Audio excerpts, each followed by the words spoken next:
membaca sedikit rincian mengenai Isra dan Mi'raj. Kitab ini dikarang oleh Profesor Dr. Abuya Said Muhammad bin Alwi Al-Maliki Al-Hasani, merupakan guru besar kami di kota Mekah Al-Mukarramah, yang sekarang pondok pesantrennya dipimpin oleh putra beliau yang bernama Abuya Said Ahmad ibn Sayyid Muhammad bin Alwi Al-Maliki.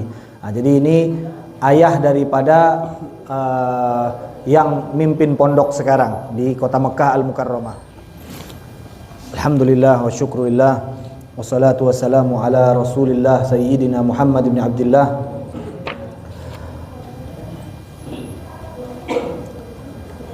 Dalam peringatan Isra dan Mi'raj ini, insyaallah kita akan membaca satu karangan kitab yang menceritakan tentang detail Isra dan Mi'rajnya baginda Rasulullah sallallahu alaihi wasallam. Kalau kita katakan detail, berarti bukan cuma cerita Nabi berangkat dari Masjidil Haram menuju Masjidil Aqsa, kemudian tembus ke Sidratul Muntaha, selesai ceritanya, habis Isra Mi'raj, habis ini langsung makan. Kalau kita mau ikut cerita Al-Quran kan tidak detail, karena Al-Quran adalah kitabullah yang menjelaskan perkara-perkara secara singkat dan padat. Jadi kalau kita mau cerita sesuai dengan apa yang ada di dalam Al-Quran, subhanalladzi asra bi abdihi lailam minal masjidil haram ilal masjidil aqsa alladzi barakna haulahu linuriyahu min ayatina innahu huwas samiul basir. Selesai, bubar kita. Nah, ini jadi kita akan membaca sedikit rincian mengenai Isra dan Mi'raj. Kitab ini dikarang oleh Profesor Dr. Abuya Said Muhammad bin Alwi Al-Maliki Al-Hasani, merupakan guru besar kami di kota Mekah Al-Mukarramah, yang sekarang pondok pesantrennya dipimpin oleh putra beliau yang bernama Abuya Said Ahmad ibn Sayyid Muhammad bin Alwi Al-Maliki. Nah, jadi ini ayah daripada yang mimpin pondok sekarang di kota Mekah Al-Mukarramah.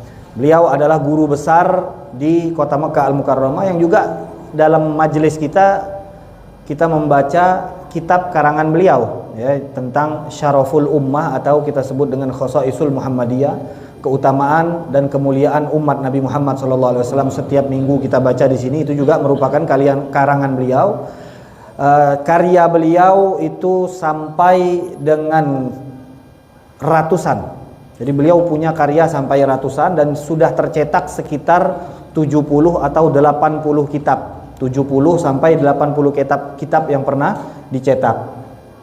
Nah, ini diantaranya merupakan karangan beliau yang mengkisahkan tentang perjalanan Isra dan Mi'raj baginda Rasulullah sallallahu alaihi wasallam. Kita akan baca dulu sedikit dan kemudian akan kita jelaskan. Bismillahirrahmanirrahim. Alhamdulillahilladzi rafa'a qadra nabiyina Muhammadin sallallahu alaihi wasallam fid dunya wa fil ukhra. Diharapkan bagi hadirin yang mendengar nama baginda Rasulullah sallallahu alaihi wasallam disebutkan untuk bersolawat kepada beliau, karena Nabi bersabda, al-bakhilu man dzukirtu indahu falam yusalli alayya. Orang yang pelit itu, kata Nabi, bukan yang tidak bersedekah, bukan yang tidak berinfak, bukan itu saja kata Nabi. Yang pelit lebih dari itu lagi, kata Nabi, adalah apabila namaku disebutkan di hadapannya, dia tidak bersolawat kepada baginda Rasulullah sallallahu alaihi wasallam. Qala wa asra bihi lailan minal masjidil harami ilal masjidil aqsa fa'azim bidzalika fakhra wa qaddamahu jibrilu fa shalla bil anbiya wal mursalin liyu'lama bihi annahu al imamul a'zam wa annahu bidzalikal maqami ahra. ثم رقي إلى السماوات العلى إلى سدرة المنتهى فظهر لمستوى سمع فيه صريف الأقلام ورأى من آيات ربه الكبرى وتجلى له وخاطبه وثبت فؤاده وأعطاه سؤله وأعظم له بذلك أجرا فسبحانه من إله نزه نفسه بنفسه في مقام الإنباء عن الإسراء فقال جل ذكره سبحان الذي أسرى بعبده ليلا من المسجد الحرام إلى المسجد الأقصى ilal masjidil aqsa alladhi barakna hawlahu linuriyahu min ayatina innahu huwas samiul basir. وأشهد أن لا إله إلا الله وحده لا شريك له شهادة تتولى علينا إمداداتها تترى وأشهد أن سيدنا محمدا عبده ورسوله الذي بعثه رحمة للعالمين وكنزا لهم وذخرا صلى الله عليه وسلم وعلى آله وصحبه وتابعيهم خصوصا وارثيه الذين أشهد الله تعالى لهم في الخافقين ذكرا. Di dalam pendahuluannya beliau mengatakan bahwa Allah Subhanahu wa taala telah memperjalankan baginda Rasulullah sallallahu alaihi wasallam dari Masjidil Haram yaitu kota Mekkah Al-Mukarramah menuju ke Masjidil Aqsa dari kota Palestina. Fasalla bil anbiya wal mursalin, dan kemudian secara singkat Abuya Maliki mengatakan kemudian Nabi salat bersama semua para nabi-nabi yang pernah diutus oleh Allah Subhanahu wa taala. Amma ba'du fa bainama an-nabiy sallallahu alaihi wasallam fi baitihi idh ja'ahu Jibril wa akhrajahu ila al-Masjidil Haram ila al-Hijr. Itu tadi cerita singkat dari Masjidil Haram ke Masjidil Aqsa dan kemudian salat di Masjidil Aqsa. Nah, namun sebelum itu semua terjadi, di sini Abuya menyebutkan bahwa pada saat beliau sedang di rumahnya di kota Mekkah Al-Mukarramah, idja'ahu Jibril, datang malaikat Jibril, wa akhrajahu ilal Masjidil Haram. Jadi pertama-tama baginda Rasulullah itu ada di dalam rumah, kemudian dikeluarkan oleh malaikat Jibril menuju ke Masjidil Haram ilal Hijr. Hijr ini kita kenal sekarang dengan nama Hijr Ismail. Kalau kita lihat bangunan Ka'bah, maka kita akan melihat di salah satu sisi Ka'bah ada setengah bundaran. Yang ini tadinya adalah masuk dalam bangunan Ka'bah. Namun pada saat kufar Quraisy memperbarui, merenovasi Ka'bah karena sempat terjadi kebakaran, maka karena mereka kekurangan dana, akhirnya bangunan Ka'bah ini dikurangi. Sehingga untuk yang masuk tadi tapi tidak dibangun oleh mereka, mereka tandai dengan setengah lingkaran. Jadi kata para ulama, siapa yang sholat di dalam Hijr Ismail berarti dia sholat di dalam Ka'bah Ismail. Kemudian Nabi berada di Hijr Ismail. Summa qama bi syaqqi sadrihi syarif. Jadi tadi kita ingat nih urutan ceritanya, Nabi ada di rumah, kemudian dibawa malaikat Jibril ke Masjidil Haram, tepatnya di Hijr Ismail, tempat setengah lingkaran tadi. Dan kemudian apa yang terjadi di situ tidak langsung dibawa ke Masjidil Aqsa. Terlebih dahulu ada persiapan. Apa isi persiapannya? Diantaranya adalah dibelah dada baginda Rasulullah SAW. Dan pembelahan dada ini bukan yang pertama kali, karena kita sudah sering menceritakan di majelis bahwa baginda Rasulullah SAW pertama kali dibelah dada beliau pada saat umur beliau sekitar 4 tahun atau 3 tahun ada yang mengatakan. Nah, itu pembelahan pertama kali. Ada lagi yang mengatakan, para ulama mengatakan pembelahan yang kedua terjadi pada saat umur beliau 10 atau 11 tahun. Dan pembelahan yang ketiga itu pada saat beliau mau diutus menjadi nabi. Dan yang keempat pada saat beliau melaksanakan Isra dan Mi'raj. Jadi di sini kata para ulama, mengapa ada pembelahan dada ini? Jadi kalau kita lihat di sini dikatakan dada beliau dibelah, wa ghasalahu thalatha marrat bima'i Zamzam. Pilihan, dibelah oleh malaikat, kemudian dibasuh dengan air Zamzam, menunjukkan air Zamzam itu adalah air yang paling bersih dan murni. Karena air Zamzam dipilih untuk membasuh salah satu organ dalam baginda Rasulullah SAW. Yu'awinuhu fi dzalika Mikail. Jadi malaikat Jibril setelah membawanya ke Hijr Ismail kemudian membelah dadanya, itu dibantu dalam proses operasi ini, dibantu oleh malaikat Mikail. Wa mala'ahu hilman wa ilman wa yaqinan wa islama. Kemudian apa yang ditambahkan ke dalam hati baginda Rasulullah sallallahu alaihi wasallam dipenuhi dengan rasa sabar, dipenuhi dengan ilmu pengetahuan, dipenuhi dengan keyakinan, dan dipenuhi dengan keislaman dan ketundukan kepada Allah Subhanahu wa taala. Jadi baginda Rasulullah sallallahu alaihi wasallam mendapatkan 4 perkara ini langsung anugerah dan karunia dari Allah Subhanahu wa taala. Pada saat pembelahan dada langsung diisi oleh Allah Subhanahu wa taala keyakinan, ilmu, dan hal-hal yang lainnya.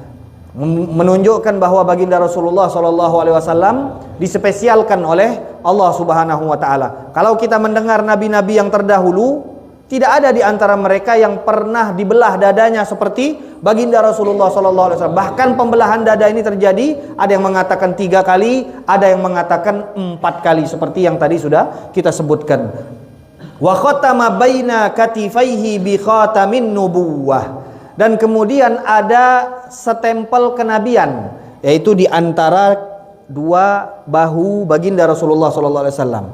Jadi di bagian belakang sini itu ada setempel kenabian yang Allah berikan untuk tanda bahwa beliau adalah akhir nabi yang diutus oleh Allah Subhanahu wa taala. Bentuknya apa? Diceritakan di sini, qit'atul lahmin shaghiratin barizatin. Qit'atul lahmin saghiratun barizatun 'alaiha sya'run. Setempel kenabian tersebut, tanda kenabian tersebut berupa daging yang agak menonjol, kecil, daging agak menonjol. Kemudian ada rambutnya sedikit. Inda a'la katifihil aisar, lebih tepatnya di bagian bahu, lebih dekat ke bahu sebelah kiri, lebih dekat ke bahu sebelah kiri, tapi dia berada di tengah-tengah antara bahu kanan dan bahu kiri, tapi lebih mendekati daripada bahu sebelah kiri. Nah, itu tanda kenabian. Summa madha bihi Jibrilu ilal buraq alladhi arsalahu Allah taala lahu minal jannah ijlalan wa ta'ziman. Kemudian malaikat Jibril membawakan kendaraan untuk baginda Rasulullah sallallahu alaihi wasallam. Kendaraan ini bukan dari Toyota, bukan juga dari Isuzu, tapi langsung dibawa dari surganya Allah Subhanahu wa taala yang diberikan nama Buraq. Nah, Buraq ini malaikat Jibril yang langsung membawanya dari surga. Ala adatil muluk idza stad'au 'aziman ba'atsu ilaihin najiba muhayyaan. Seperti raja-raja, kalau mereka ingin memanggil seseorang yang mereka hormati, maka dia akan utus utusan berikut kendaraan yang istimewa untuk membawa orang tersebut. Maka begitu pula Allah Subhanahu wa taala pada saat memanggil baginda Rasulullah sallallahu alaihi wasallam, maka Allah Subhanahu wa taala mempersiapkan kendaraan yang paling istimewa yang kita kenal dengan Buraq. Ma'azzi khawasihil hudur fahuwa min alamil ghaib. Faraqibahu sallallahu alaihi wasallam. Dan kemudian Buraq itu dinaiki oleh baginda Rasulullah sallallahu alaihi wasallam. Wa madha bihi fi mawqibihil maimun famarra ala mawaqi' mubarakah musyarrafah. Banyak hal yang dilihat oleh baginda Rasulullah di dalam perjalanan beliau menuju ke Baitul Maqdis. Karena kita tahu Mekah ke Baitul Maqdis dengan perjalanan onta itu butuh 1 bulan. Berapa kampung yang dilewati, berapa banyak tempat yang dilewati, sehingga dari Mekah menuju Baitul Maqdis atau Palestina itu baginda Rasulullah melewati beberapa tempat-tempat yang penuh keberkahan. Jadi di sini yang ingin kita tekankan di sini bahwa mengapa memilih jalur tempat-tempat yang ada keberkahan. Nah, ini perlu kita ingat. Yang pertama kali dilewati baginda Rasulullah, karena kalau kita lihat peta, kalau di sini Mekah, Madinah, Syam, ya enggak? Jadi Palestina, Syam, Mesir itu kan bagian atas. Jadi kalau di sini Mekah pasti melewati Madinah Al-Munawwarah yang pada saat itu belum dinamakan dengan Madinah, masih nama lamanya Yathrib. Maka yang pertama kali dilewati baginda Rasulullah adalah satu area tanah yang penuh dengan kebun kurma. Nah ini jadi pada saat itu Nabi lewat dan kemudian Nabi belum tahu kalau ini adalah tempat Nabi akan berhijrah. Lalu pada saat lewat Nabi mengatakan, malaikat Jibril langsung menunjukkan kepada Nabi, wahai Rasulullah, turun sejenak di sini. Inzil, turun sejenak di tempat yang penuh dengan pohon kurma. Fasholli hahuna, dan sholatlah 2 rakaat. Summa rokiba, kemudian setelah sholat 2 rakaat, Nabi mengendarai buruk lagi. Nah, di sini ada pelajaran penting. Kita lihat nanti ada beberapa tempat-tempat yang dikunjungi oleh Nabi. Malaikat Jibril mengajarkan, kalau kita masuk ke tempat yang penuh dengan barokah, apa yang harus kita lakukan? Lakukan satu amal ibadah agar tempat tersebut menjadi saksi kelak di hari kiamat. Dan di antara ibadah yang paling afdol yang bisa kau lakukan di tempat-tempat barokah adalah salat kepada Allah Subhanahu wa taala. Karena tidak ada ibadah yang lebih afdol daripada salat. Maka kata malaikat Jibril, turun wahai Muhammad sejenak, salat kemudian 2 rakaat, dan kemudian baginda Rasulullah melanjutkan perjalanan. Nah, di sini juga dikatakan malaikat Jibril kemudian setelah Nabi salat ingin menguji baginda Rasulullah, apakah sudah tahu tempat di mana beliau sholat tadi. Kata malaikat Jibril, atadri aina shallaita, tahu nggak wahai Muhammad di mana tadi kau sholat?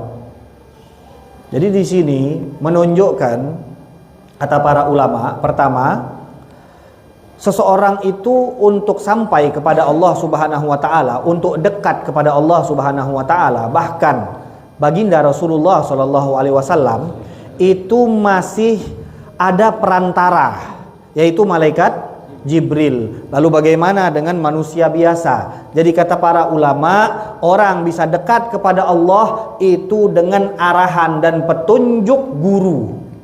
Malaikat Jibril merupakan petunjuk dan pengarah baginda Rasulullah Shallallahu alaihi wasallam. Pada saat Nabi belum mengetahui, malaikat Jibril lah yang diperintahkan oleh Allah Subhanahu wa taala untuk menunjukkan mengapa, apa yang harus dilakukan, apa sebabnya, apa namanya. Yang memberitahukan semuanya adalah malaikat Jibril. Nah, di sini malaikat Jibril kemudian menguji, di mana tadi kau sholat? Pertanyaan ini disampaikan oleh malaikat Jibril. Berarti pada saat sholat Nabi tidak tahu sholat di mana. Kedua, alasan Nabi sholat juga Nabi nggak tahu. Tapi karena yang memerintahkan ini guru, Nabi langsung sholat tanpa bertanya kenapa saya harus sholat, kenapa kok sholatnya harus di tempat ini. Nabi tidak bertanya. Kalau ini perintah guru, maka laksanakan. Nah, ini kata para ulama termasuk salah satu adab seorang murid dengan gurunya, dia harus taat kepada gurunya jika diperintahkan melakukan kebaikan-kebaikan tanpa bertanya hal-hal yang rinci. Nah, jadi ini kata malaikat Jibril, atadri aina shallaita, apakah engkau tahu di mana engkau salat wahai Muhammad? Faqala la, kata Nabi, saya tidak tahu. Kemudian malaikat Jibril langsung menjelaskan, qala shallaita bi Thaibah. Jadi malaikat Jibril menamakan kota Madinah itu Thaibah. Engkau telah sholat di Thaibah. Ada gosidahnya tuh Thaibah. Ya Thaibah. Nah, itu Thaibah panggilan untuk kota Madinah Al-Munawwarah. Shallaita bi Thaibah, kemudian kata malaikat Jibril, wa ilaihal muhajarah, dan nanti disitulah tempat engkau akan hijrah, kata malaikat Jibril. Jadi malaikat Jibril menjelaskan kepada baginda Rasulullah, ini adalah tempat yang kelak engkau akan hijrah ke tempat tersebut. Nah, di sini kalau kita lihat, kalau kita mau pindah rumah, kita mau pindah tempat, apa yang harus kita lakukan? Perbanyak ibadah di tempat tersebut sebelum kita masuk ke rumah. Makanya ada adat kita, adat ya, sekali lagi kita katakan apa? Adat. Soalnya kalau kita bilang adat bukan ibadat, orang tidak ditanya lagi. Kalau kita bilang ibadat, apa dalilnya? Nah, repot. Isra Mi'raj, adat apa ibadat? Langsung cepat-cepat jawab adat. Soal kalau kita jawab ibadat, apa dalilnya? Jadi kalau kita jawab adat, maka tidak perlu mencari dalil, karena adat. Ku nak duduk kapan, nak kumpul kapan, nak ngomong kapan, terserah. Ini adat. Yang penting tidak melanggar syariat, maka adat tersebut termasuk adat yang baik. Maka di sini di dalam hal ini, di mana baginda Rasulullah SAW diajarkan oleh malaikat Jibril untuk sholat di tempat yang kalau kita lihat, kalau tempat tersebut sudah ada berkah, padahal Nabi belum menginjak tempat tersebut. Kalau sholatnya karena mengambil berkah di tempat tersebut, keberkahan siapa yang diambil? Nabi belum datang ke tempat tersebut, belum tahu apakah ada cerita dulu nabi-nabi lain pernah datang ke tempat tersebut. Karena kota Madinah adalah tempat yang dikunjungi oleh baginda Rasulullah SAW, dan kemudian beliau wafat di situ. Jadi ini pertama kali Nabi menginjakkan di situ. Jadi lebih tepat kalau kita katakan Nabi sholat, mengisi ibadah di satu tempat yang akan dikunjungi dan akan dijadikan tempat tinggal. Nah, untuk itu ini bisa jadi dalil bagi siapa-siapa yang punya rumah baru, kemudian dia ingin, sebelum dia tinggal di rumah baru tersebut, dia ingin melakukan ibadah-ibadah. Jadi dalilnya mana? Ini. Pada saat seseorang ingin tinggal di satu tempat dan kemudian pindah ke tempat yang baru, dia isi terlebih dahulu dengan ibadah atau doa atau zikir atau doa-doa perlindungan, atau yang kita sebut sekarang dengan doa selamat, selamatan rumah. Nah, kita ini kan kalau dilihat dari adat banyak, rumah baru ada doa selamatan, dapat anak ada lagi acara, anak sunat ada lagi acara, anak tahun ulang tahun ada lagi acara. Banyak benar acara kita ini. Nah, jadi itu semua sebenarnya kalau kita masukkan ke dalam rasa syukur kita kepada Allah, menampakkan rasa syukur kita kepada Allah, sudah cukup. Jadi itu termasuk bagian bagaimana kita bersyukur kepada Allah Subhanahu wa taala dengan menampakkan bahagia kita terhadap anugerah yang Allah berikan kepada kita. Jadi ini termasuk salah satu dalil yang bisa kita ambil dari cerita ini, dalil bahwa kalau kita ingin pindah ke tempat yang baru, kita isi terlebih dahulu dengan hal-hal yang baik, yang berisi ibadah atau taat atau doa atau yang semacamnya. Jadi ini dalil. Nah, kemudian nanti mungkin tetap saja yang usil-usil akan mengatakan, dari mana Kak ngambil dalil doa selamat dengan Isra Mi'raj Nabi? Apa hubungannya? Kita bilang, oh, hubungannya sangat erat. Di mana Nabi melaksanakan satu ibadah di satu tempat yang Nabi bakal pindah ke tempat tersebut. Ya enggak? Jadi di sini sangat jelas hubungan dan keterkaitan antara melakukan ibadah ke tempat yang kita akan tinggal di situ. Nah, kemudian mereka akan mengatakan, oh, Eka ini salah. Nabi itu sembahyang bukan doa selamat. Nabi itu sholat bukan doa selamat. Bilang, oh, sholat kula sudah kemarin. Ini tinggal doa selamat yang belum. Sholatlah sudah, kemarinlah sudah. Jadi sekarang tinggal doa selamat. Jadi kita sunnah untuk melakukan sholat, ya, di rumah tersebut. Dianjurkan untuk melaksanakan sholat, kemudian berzikir. Sebelum kita tinggali tempat tersebut, kita melaksanakan ibadah-ibadah di tempat tersebut sangat bagus. Bahkan ada orang yang di antara para ulama, ada di antara mereka seperti salah seorang perempuan yang soleha yang kita kenal dengan Rabi'atul Adawiyah. Tempat tinggal kita ini setelah kita di rumah dunia, kita pindah kemana? Alam kubur.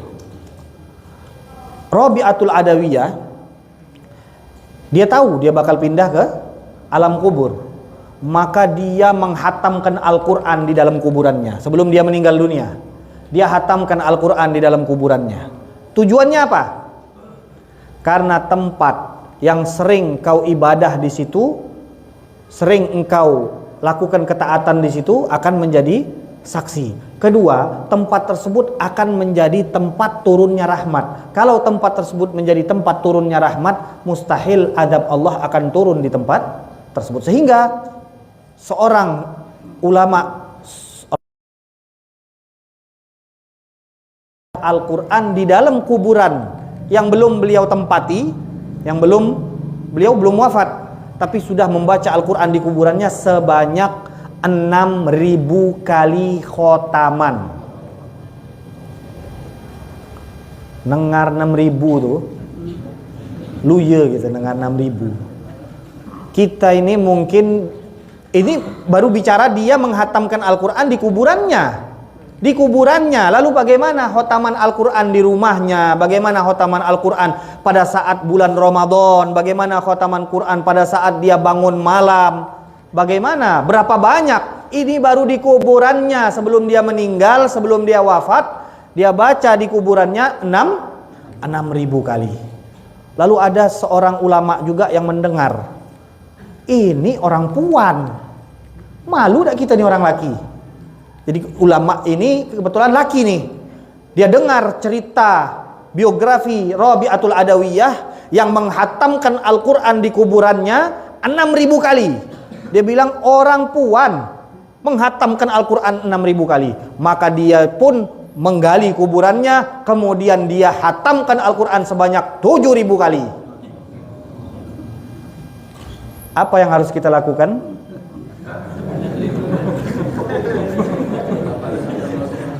Nah, ini termasuk hal yang dilakukan oleh para ulama kita dalam rangka menghidupkan tempat yang mereka akan pindah ke sana, ya, dengan berbagai macam ibadah. Jadi ibadahnya itu bebas.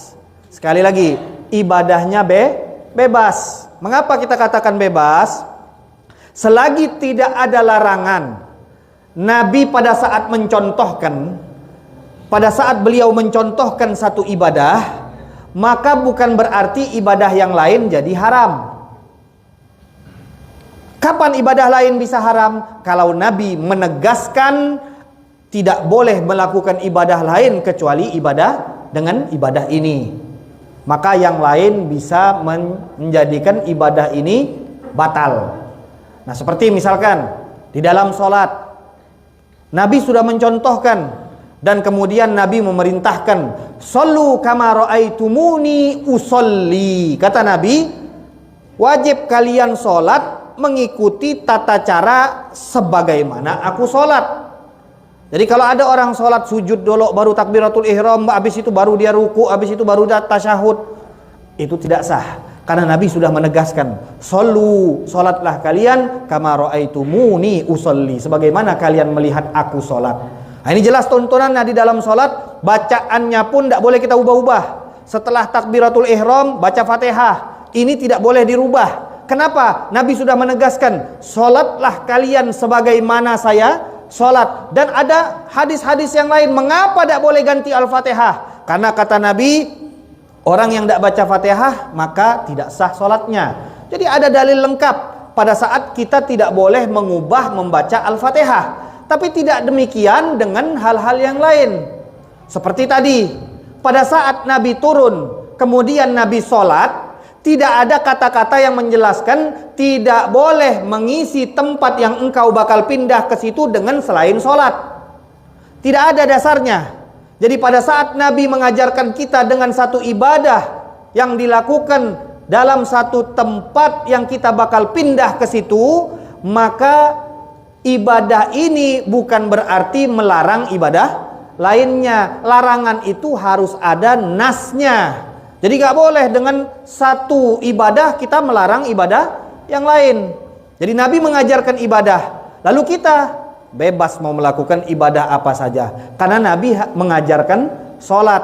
Lah kalau kita bisa sholat, kemudian doa selamat, kemudian membaca pujian-pujian, membaca zikir, nah itu bagus. Jadi bukan berarti dengan Nabi mengajarkan sholat berarti yang lain dilarang. Nah ini tidak ketemu dalilnya.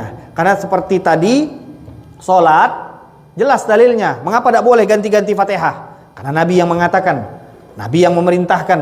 Tidak boleh kita Allahu Akbar kita ganti. Mentang-mentang dia tahu bahasa Arab. Akbar sama dengan a'zam, sama dengan a'la. Ini sama-sama artinya pujian untuk Allah. Dia ganti. Orang Allahu Akbar, dia Allahu A'zam atau Allahu A'la. Sama artinya pujian untuk Allah Subhanahu wa taala. Nah, ini tetap tidak boleh diganti. Karena ini ada tuntunan di mana baginda Nabi Muhammad SAW mengatakan, "Shallu kama ra'aitumuni usolli." Jadi di sini satu ibadah yang dilakukan oleh baginda Rasulullah, kalau Nabi tidak melarang ibadah lainnya dilakukan di waktu tersebut, di tempat tersebut, maka kita tidak dilarang melakukan ibadah selain ibadah yang dilakukan oleh Rasulullah SAW. Nah, ini juga sama persis dengan Maulid Nabi Muhammad SAW. Jadi pada saat yang tadi kita katakan doa selamat, Nabi melakukan sholat. Orang-orang yang aliran suka bid'ah ini mengatakan Nabi sholat, Kak kumpul-kumpul makan-makan. Lain nih sama Nabi. Nah, kita baca doa, baca zikir, baca Al-Quran, kemudian tutup dengan makan. Nabi sholat. Nah, kita akan menjawabnya dengan Nabi sholat itu tidak melarang kita melakukan hal yang lain. Jadi itu gampang sekali untuk mengkonter orang-orang yang menyebutkan suatu hukum tapi tidak berdasarkan dalil. Jadi pada saat Nabi melakukan suatu ibadah, itu bukan dalil melarang ibadah lain. Ini ingatkan, perlu. Begitu juga dalam Maulid. Sama, ada hadisnya Nabi puasa hari Senin. Ya enggak? Puasa hari Senin. Pada saat ditanya, Nabi bukan menjawab, oh di hari Senin itu pahalanya seperti ini, di hari Senin itu ada ganjaran lebih. Nabi tidak menjawab dengan hal ini. Pada saat ditanya, kenapa kau berpuasa di hari Senin? Maka Nabi menjawab, dzaka yaumun wulidtu fihi. Di hari tersebut aku dilahirkan, kata baginda Rasulullah.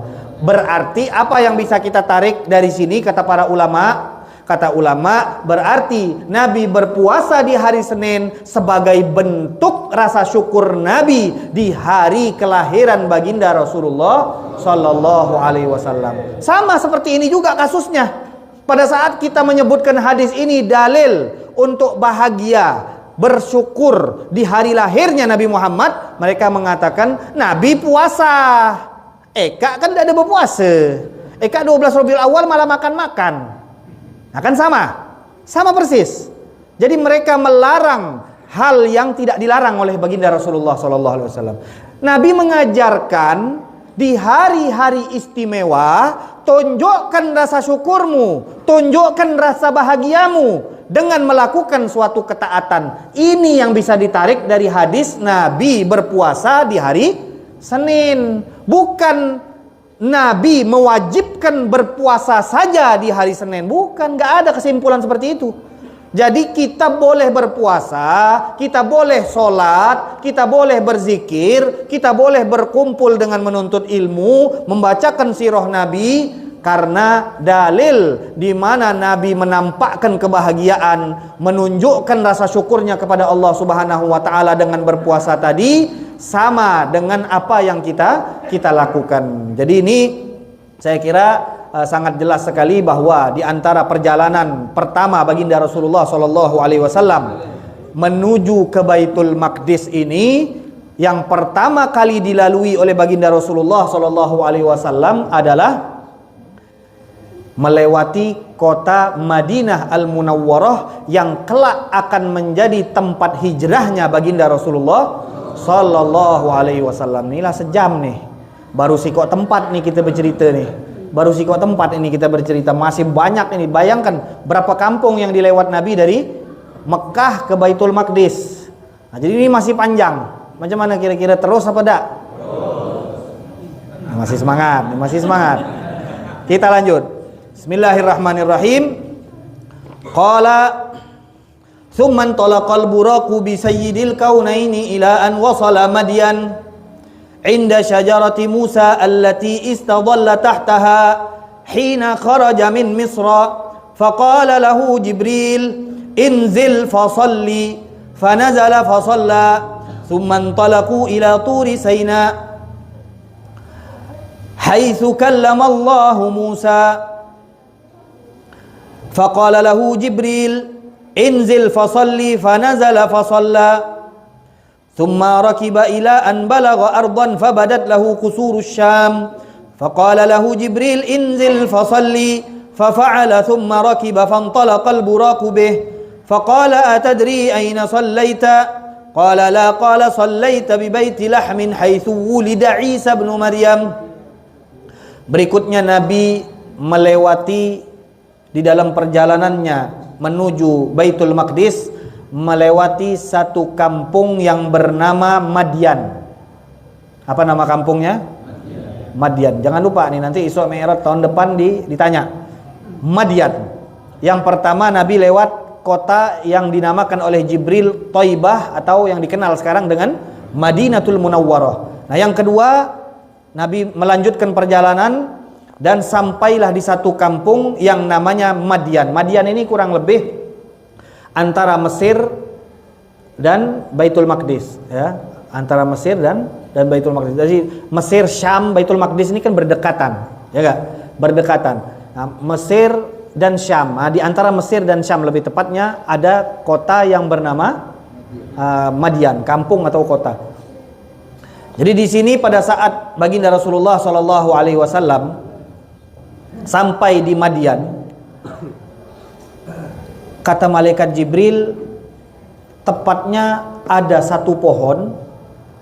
Kata malaikat Jibril, turunlah wahai Muhammad di dekat pohon itu, kemudian sholat 2 rakaat seperti tadi. Turun dan kemudian sholat 2 rakaat. Nah, jadi perlu dipahami, yang pertama Nabi sholat di tempat yang tidak diceritakan apakah ada singgah seorang nabi, apakah pernah ada seorang soleh yang tinggal di tempat tersebut. Tapi yang kita ketahui, di tempat yang pertama Nabi bakal hijrah ke tempat tersebut.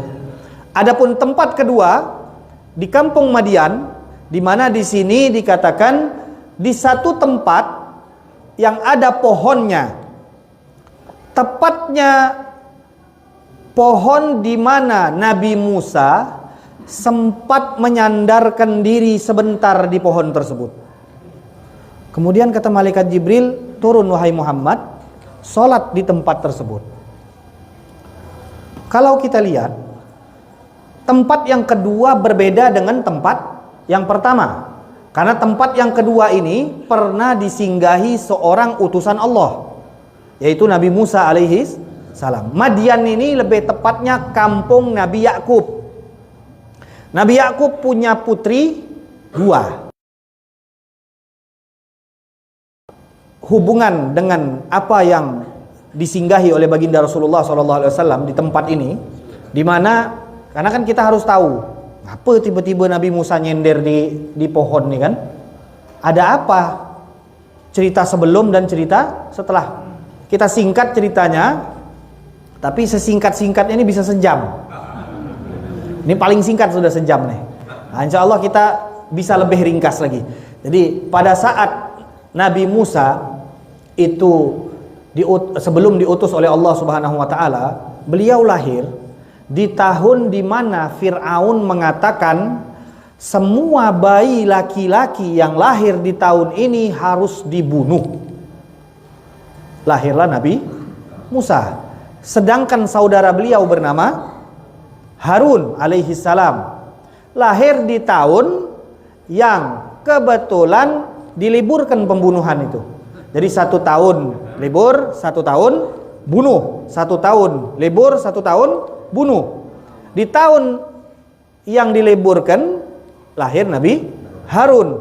Di tahun yang sudah ditetapkan ada pemenggalan dan pembunuhan, itu lahir Nabi Musa. Nah, Nabi Harun itu kakak Nabi Musa. Pada saat Nabi Musa lahir, akhirnya datanglah ilham kepada ibunda Nabi Musa alaihi salam agar melemparkan Nabi Musa ini ke laut. Dilemparkan ke laut, dan kemudian Fir'aun yang pada saat itu takut karena mendengar yang akan merobohkan kerajaan Fir'aun ini adalah salah seorang dari Bani Israel. Karena Fir'aun bukan berasal dari Bani Israel. Maka Fir'aun ketakutan dan memutuskan tadi, di tahun-tahun tertentu dia akan membunuh semua bayi. Nah, di tahun Nabi Musa lahir diputuskan semua bayi dibunuh. Datanglah ilham kepada ibu Nabi Musa untuk melemparkan Nabi Musa ke laut. Setelah dilemparkan, Allah mengatakan, menjamin kepada ibunda Nabi Musa akan mengembalikan Nabi Musa dalam keadaan sehat walafiat. Jadi dijaga oleh Allah Subhanahu wa taala. Dan kita tahu yang paling benci dengan bayi Bani Israel ini sampai ingin membunuh semua yang lahir itu adalah Fir'aun. Subhanallah, bayi ini diantar oleh Allah ke rumah Fir'aun. Ke rumah Fir'aun. Dan yang pertama kali menemukannya adalah istri Fir'aun yang bernama Asiyah. Kata Asiyah bilang ke Fir'aun, karena Fir'aun terlanjur cinta dengan Asiyah. Asiyah akhirnya mengatakan kepada Fir'aun, wahai Fir'aun, ini ada anak anyut di sungai. Macam mana kalau kita asuh aja anak ini, supaya nanti akan menjadi anak kita, kata Asiyah kepada Fir'aun. Fir'aun ini tadinya tidak menerima, karena dia takut, jangan-jangan nanti anak ini nanti yang termasuk bagian nanti yang merobohkan dan meruntuhkan kerajaanku, kata Fir'aun. Tapi kata dia, semuanya sudah dibunuh, cuman tinggal satu. Nggak mungkinlah satu ini yang bakal menjadi orang yang akan meruntuhkan kerajaanku. Akhirnya tumbuh besar Nabi Musa di bawah asuhan Fir'aun dan istrinya. Kita lihat, kalau seseorang di bawah penjagaan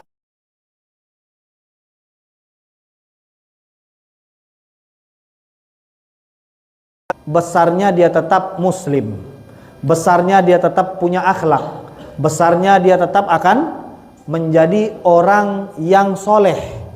Ini tidak nanggung-nanggung. Orang paling zolim sedunia, Fir'aun ini. Paling zolimnya orang. Yang mengasuh Nabi Musa, seorang nabi. Makanya kita tidak boleh meremehkan orang hanya gara-gara ayahnya tidak soleh. Karena belum tentu anaknya satu nasib dengan ayahnya. Tidak boleh meremehkan orang, apalagi orang tersebut Islam. Kita mana tahu apa nanti masa depan yang akan terjadi kepada anak tersebut. Jadi walaupun ayahnya seorang penjahat, preman besak, belum Musa dirawat oleh Fir'aun. Dan pada saat Nabi Musa sudah dewasa, Nabi Musa ini berjalan keluar. Dia melihat, ini diceritakan di dalam Al-Quran, di mana Nabi Musa suatu hari pada saat keluar melihat ada dua orang berantem. Dia berkelahi.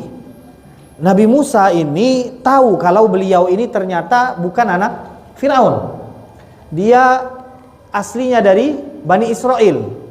Pada saat ada perkelahian antara prajurit Fir'aun dan Bani Israel, hatinya lebih condong untuk menolong Bani Israel karena dia orang sana. Jadi pada saat Nabi Musa menghampiri orang tersebut, dia langsung mendorong orang tersebut dengan tangannya. Jadi dia genggamkan tangannya dan kemudian dia dorong. Dalam bahasa Quran, fawakazahu Musa faqadha alaih. Jadi bukan fadorobahu. Kalau dorobahu itu kan dipukul. Kalau fawakazahu itu cuman didorong. Tapi kata para ulama, Nabi Musa ini termasuk nabi yang kuat. Baru didorong gitu orang lah mati. Faqadha alaih, mati orang ini. Baru didorong, dia belum mukul ini. Dia baru ngedorong, mati orang ini. Di masa mudanya ini. Maka akhirnya Nabi Musa pun akhirnya bersembunyi sementara, takut hal ini didengar oleh Fir'aun. Subhanallah, dilaporkan kepada Fir'aun. Dan ada orang-orang yang pada saat itu sudah beriman, menyembunyikan imannya, menyampaikan kepada Musa bahwa engkau sekarang berada dalam kejaran Fir'aun. Dan Nabi Musa pun akhirnya berlari ke satu kampung menuju kampung yang kita bahas ini, yang bernama Madian.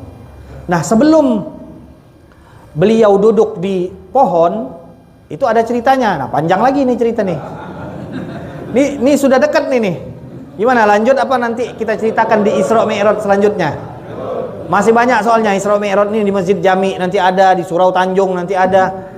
Kita ceritakan di selanjutnya saja ya, karena sudah 9 lewat ini.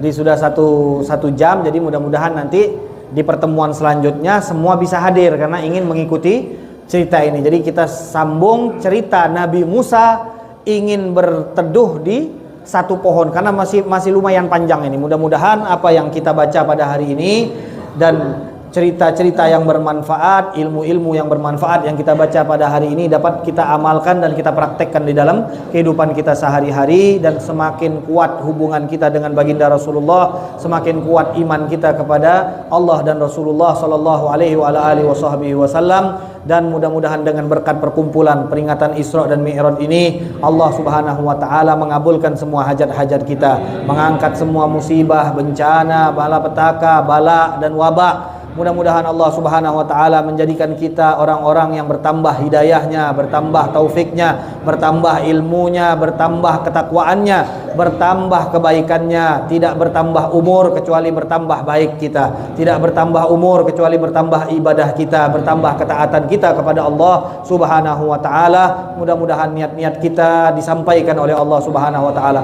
penyakit-penyakit kita diangkat dan disembuhkan oleh Allah Subhanahu wa taala. Begitu juga orang-orang yang tadinya hadir di dalam majelis-majelis kita, di dalam perkumpulan-perkumpulan kita yang sekarang sudah tidak bisa lagi